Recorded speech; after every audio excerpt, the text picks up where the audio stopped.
Interior, office, living room, day. A woman types furiously on her laptop. Only the back of her head is visible.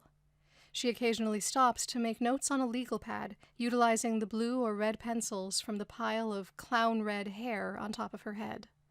Her cluttered antique roll-top desk and the space around it, books, newspapers, magazines, a micro-recorder, shredder, cell phone, printer, pack of flash drives, a desk phone, her fast-moving fingers on the keyboard. A large gray and white sleeping cat sprawls on top of the high stack of magazines. A couple of feet away is a stainless steel water bowl with a large label, Mr. Dudley II. The woman reaches down and pets him. Mr. Dudley II arches his back, but does not move or open his eyes. She turns her head to check on him. She's quite pretty, mid-30s, big gray eyes behind the glasses. She resumes typing and making notes. One of the magazines next to the pile features this same woman on its cover. Her name is Emma Morrison, a novelist. The typing abruptly stops. Emma looks up at the calendar above her desk. Today is Monday, July 23rd, 2018. Her chest heaves in a deep sigh. A large circle is visible on Thursday, July 26th, 2018. In bold red letters, Deadline. Below it reads, Sequel Due. She spins her ergonomic chair around and stares at the space on the opposite side of her disorganized office. Living room area.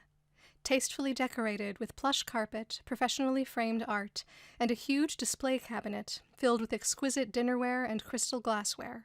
Emma rises, stretches, turns on some music, picks up Mr. Dudley II and dances him across the room. She's wearing a floral jumpsuit that shows off her shapely body. No shoes. The pretty Hawaiian orchid shade of nail polish on her toes matches her outfit.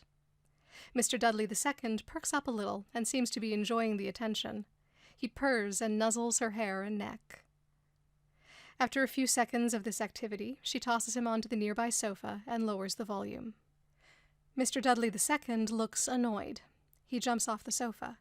He goes over to his water bowl for a couple of licks before he gets busy on his elaborate scratching post. Dining room. Emma heads towards the small dining area. She opens the French doors leading out to the balcony of her condo.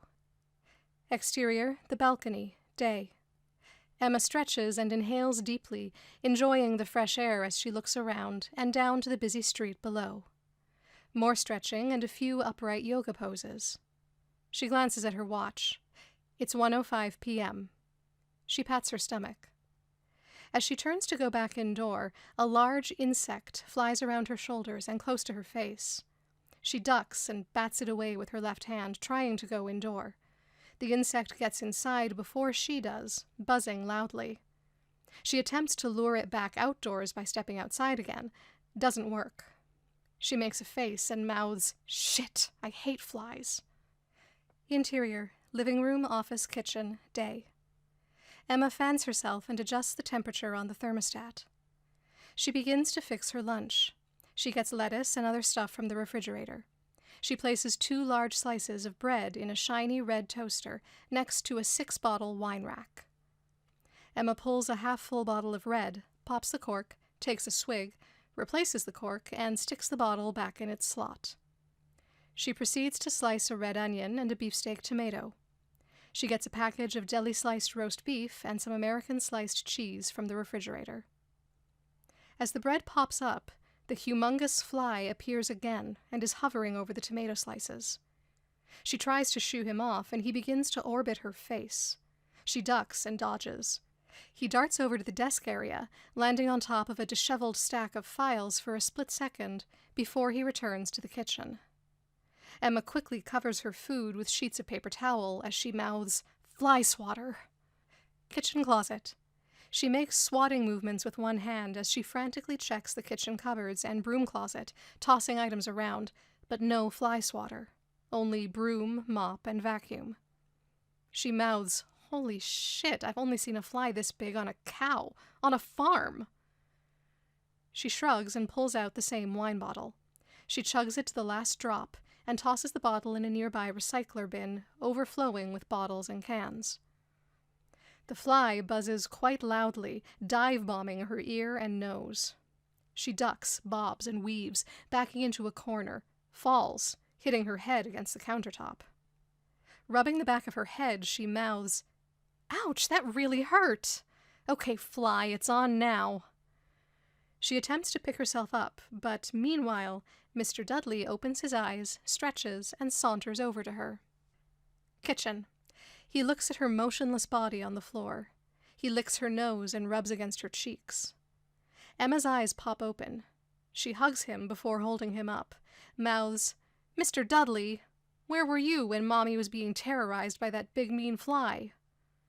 Mr. Dudley jumps out of her arms and runs off to the pile of magazines under the printer stand to continue his snooze. She stares after him from the kitchen, mouths, "Really? Really, Mr. Dudley? Ungrateful little ball of—" She pulls herself up, grabs a red and white kitchen towel from a drawer, throws it over her left shoulder, and resumes making her lunch. Emma mouths, "I mean, God forbid you would jump and catch the fly with your tongue or something." Emma finishes her sandwich and begins to cut it in half, when the fly buzzes overhead and lands on the red plate. She waves her hand to chase it away. Then she grabs the kitchen towel off her shoulder, folds it in thirds, and goes into a frantic comedic dance in an effort to annihilate her enemy. Living room office. Emma follows it into the office and swats the desktop. Sheets of paper go airborne as she chases after the fly. She swats the drapes, the sofa, and then under the printer stand where Mr. Dudley has just laid himself out. He walks off into the bedroom. The bedroom door slams shut behind him. Emma mouths, "I'm getting a dog tomorrow, just so you know, Mr. Dudley. A big, angry, stinky bulldog. See how you like that for a roomie, you selfish, rude little furbag?" Emma collapses on the sofa, breathing rapidly from her unscheduled workout. The fly lands on the French door. She jumps around, swatting her towel on the door, and the fly falls to the floor. She does a victory stance, mouths, "Gotcha! Yay, me!" She picks up a sheet of paper towel, goes over, and stoops to pick up the battered fly, only to see him rise up, buzzing louder than ever. Mouths, "Crap! How many lives do flies have, anyway? I think I really pissed him off this time." Emma throws the towel on the table, goes over to the desk, and picks up a magazine. She grits her teeth as she rolls it and places it under her left armpit. Using both hands, she puts a piece of cheese on a dish and attempts to lure the fly towards the balcony once more. Mouths, "Bloody fly, I have a deadline to meet, and you are killing me! Maybe you're not even a fly after all. A cross between a fly and a bee. A fly bee? Yikes!" She slaps the magazine against the glass, smashing the fly. It falls to the floor. This time, no movement. Dead. Emma quickly disposes of his remains and washes up at the kitchen sink. She uncovers her food and throws her hands in the air to do a little dance. Mouths, "Victory!" She picks up her sandwich with both hands. Big grin before she bites into it. Mouths, "Lunchtime! Hell, I have a deadline to meet." Fade out. The end.